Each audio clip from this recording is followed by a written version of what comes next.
ये तानाशाही सरकार है। मुर्दाबाद मुर्दाबाद। द लाइव टीवी, सच सबसे आगे। दोस्तों, उत्तर प्रदेश में भारतीय जनता पार्टी की सरकार बनने जा रही है, रास्ता साफ हो चुका है। इन सब के बीच अब खबर निकलकर सामने आ रही है कि जिन लोगों ने साफ तौर पर उन मुसलमानों ने जिन्होंने ईवीएम में गड़बड़ी को लेकर, ईवीएम में जिस तरीके से धांधली हो रही थी उसको लेकर जो आवाज उठाई थी, अब उनके खिलाफ कार्रवाई का मूड बना लिया। और मूड नहीं बनाया बल्कि कार्रवाई भी शुरू कर दी है। ऐसे 40 से ज्यादा मुसलमान हैं जिनके खिलाफ एफआईआर दर्ज की गई, केवल एक जगह बनारस में। आपको याद होगा कि वाराणसी में किस तरीके से ईवीएम की गड़बड़ी को लेकर निकलकर सामने आई थी तस्वीरें, वीडियो निकलकर सामने आई थी। चुनाव आयोग से लेकर पुलिस प्रशासन और योगी सरकार की जमकर फजीहत हो रही थी। और इसको लेकर सीधे तौर पर किसी और ने नहीं बल्कि मुसलमानों ने आवाज उठाई थी। उन मुसलमानों के खिलाफ योगी सरकार की तरफ से बड़ा एक्शन लिया जा रहा है। 40 से ज्यादा मुसलमानों के खिलाफ एफआईआर दर्ज कर ली है। यानी जैसे ही सरकार बनने का ऐलान हुआ उसके तुरंत बाद मुसलमानों के खिलाफ एक्शन शुरू हो चुका है। नमस्कार, मैं हूं प्राज्वल गौतम और आप देख रहे हैं द लाइव टीवी। हमने आपको लगातार अलग अलग तस्वीरें दिखाई थी, चरण दर चरण किस तरीके से ईवीएम में घोटाला करने की कोशिश की जा रही थी, किस तरीके से जो बैलेट पेपर है उसके साथ छेड़खानी करने की कोशिश की जा रही थी, वीवीपैट के साथ छेड़खानी करने की कोशिश की जा रही थी। इन सब से इतर आखिरी चरण में वाराणसी से वीडियो निकलकर सामने आई थी जिसमें खुद नतमस्तक नजर आया था पुलिस और प्रशासन, जहां पर बाकायदा जो स्ट्रांग रूम है वहां से बहुत सारी ईवीएम को एक ट्रक में भरकर ले जाया जा रहा था। और उसको जब रोक लिया था समाजवादी पार्टी के कार्यकर्ताओं ने, तो वहां पर धरना प्रदर्शन हुआ था। उसमें सीधे तौर पर मुसलमानों ने भी आगे बढ़कर हिस्सा लिया था। लेकिन अब इन सब के बाद बौखला चुका है पुलिस प्रशासन और योगी सरकार और कार्रवाई के आदेश दे दिए हैं, जिसके चलते अब तक 40 से ज्यादा मुसलमानों के खिलाफ एफआईआर दर्ज कर ली गई है। सिर्फ मुसलमानों को टारगेट किया गया है। सबसे पहले हम आपको एक ट्वीट पढ़कर सुनवा रहे हैं और उसके बाद सिलसिलेवार तरीके से वो नाम दिखाने जा रहे हैं आपको स्क्रीन पर जिन के खिलाफ ये मामला दर्ज हुआ है। एक शख्स है, भीगी पल के नाम के वो है 007 खान नाम के यूजर है। उन्होंने लिखा है कि बनारस में ईवीएम को लेकर किए गए धरने को लेकर जो एफआईआर हुई उसकी कॉपी देख लो, ये उन्होंने लिखा है। और जो कॉपी है वो आपको बता देते हैं, देखिए सबके नाम लिखे हुए हैं इसमें। जो एफआईआर कॉपी भी हम आपको साथ के साथ दिखाते जा रहे हैं। इसमें बकायदा रिपोर्ट दर्ज की गई है। जो मथुरा राव जहां का वो प्रभारी निरीक्षक है उसने ये रिपोर्ट दर्ज की है। जैतपुर का ये पूरा मामला निकलकर सामने आया है। और साथ ही जो एक खबर है, अब आप देखते जाइए सिलसिलेवार तरीके से इसमें नाम लिखे हुए सारे मुसलमान नाम है, यानी सारे जितने भी मुसलमान थे उनके खिलाफ मामला दर्ज कर लिया गया है। इस्माइल है, गुलशन अली है, रियाज है और साथ ही चांद बाबू हैं, चुन्ना कुरैशी हैं, बोदा हाजी, विलाल अंसारी पार्षद, लंगड़ा बाबू कसाई, मुस्तकीम, यानी जितने भी आप इस लिस्ट में नाम देखेंगे सारे के सारे आपको मुसलमान नजर आएंगे। यानी जो जिस बात का अंदेशा जताया जा रहा था कि जैसे ही एक बार फिर से भारतीय जनता पार्टी का परचम अगर उत्तर प्रदेश के अंदर लहराता है, यानी वापसी अगर कैसे भी कर लेती है, क्योंकि लगातार सामदाम दंड भेद में लगे हुए थे भारतीय जनता पार्टी के तमाम नेता और वही नीति अपनाई गई। तो इसके बाद आप अगला पेज जब देखते हैं तो सिराला अली 12 ये हो गए। इसके बाद आप जब आगे बढ़ते हैं तो आगे देखिएगा और भी नाम है, जैसे बैतुल हसन अंसारी, शमशुल आरिफ, शादाब आलम, अशरफ अली, कयामुल हक, अब्दुल हकीब, इम्तियाज, मोहम्मद जावेद, सिराजुद्दीन, रियाज अख्तर, महबूब अली, ये तमाम नाम हैं। यानी कुल मिलाकर 40 लोगों के खिलाफ मामला दर्ज कर लिया गया है। ये तमाम जो लोग हैं ये केवल मुसलमान हैं। जो अब खबर है, खबर पढ़ के भी बता देते हैं आपको। एक खबर छपी है हिंदुस्तान में इसी को लेकर। गोलगड्ढा में ये पूरा का पूरा प्रदर्शन हुआ था उग्र प्रदर्शन करने वालों की, कहा गया है उग्र प्रदर्शन करने वालों के खिलाफ 40 पर केस दर्ज हुआ है। खबर ये थी दरअसल कि जो मामला वहां पर हुआ था, ईवीएम को लेकर लगातार गड़बड़ियां निकलकर सामने आई रही थी, उसी को लेकर पूरा मसला था।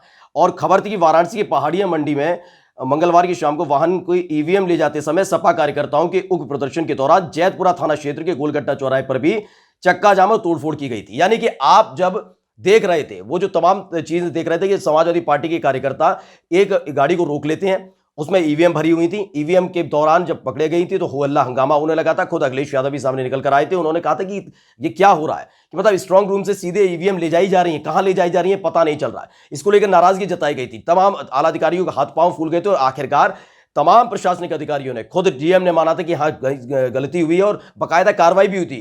कई लोगों को सस्पेंड भी कर दिया गया था। लेकिन इसको लेकर नाराजगी जब जताई गई थी, धरना प्रदर्शन हुआ था जो भी सभी करते हैं। लेकिन इसी की वजह से, या क्योंकि पोल खोल कर रख दी थी, यहां एक तरफ चुनाव आयोग की पोल खोल रही थी, वो कुछ कर नहीं पा रहा।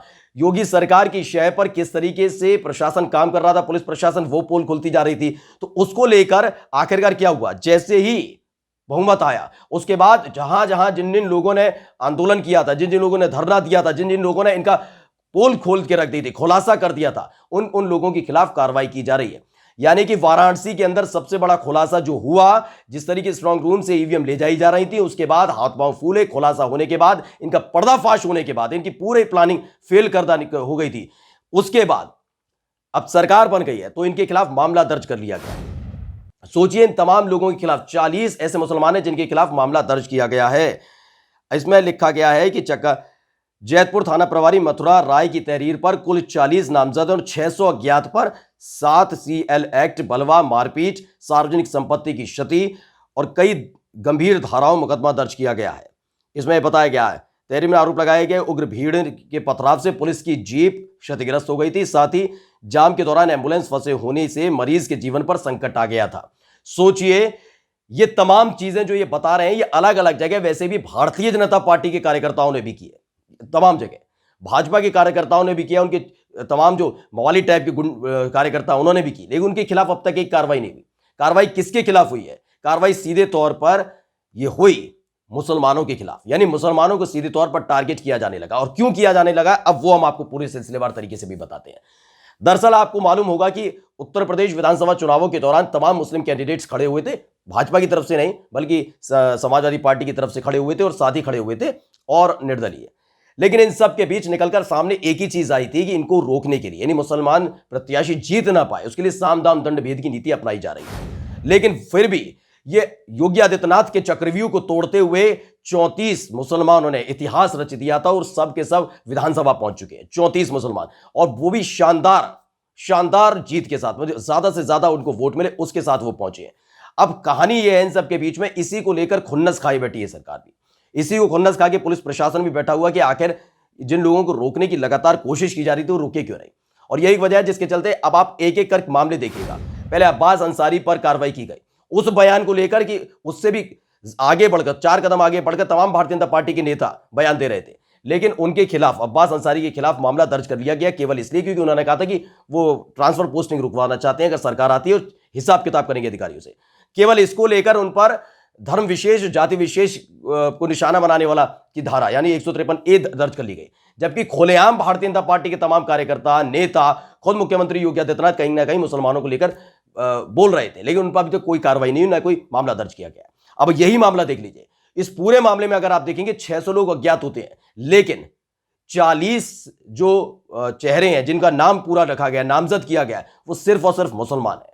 यानी मुसलमानों के खिलाफ किस तरीके से कार्रवाई करने की रणनीति तैयार की गई है आप समझ सकते हैं। शुरुआत, अभी तो शपथ नहीं ली, उससे पहले ही मुसलमानों को टारगेट किया जाने लगा, मुसलमानों को निशाना बनाया जाने लगा है और अब उनके खिलाफ लगातार मामले दर्ज किए जा रहे हैं, जिसे आप इस तस्वीर को देखकर समझ सकते हैं, इस वीडियो को देखकर समझ सकते हैं कि किस तरह से मुसलमानों को टारगेट किया जा रहा है। नमस्कार। द लाइव टीवी, सच सबसे आगे।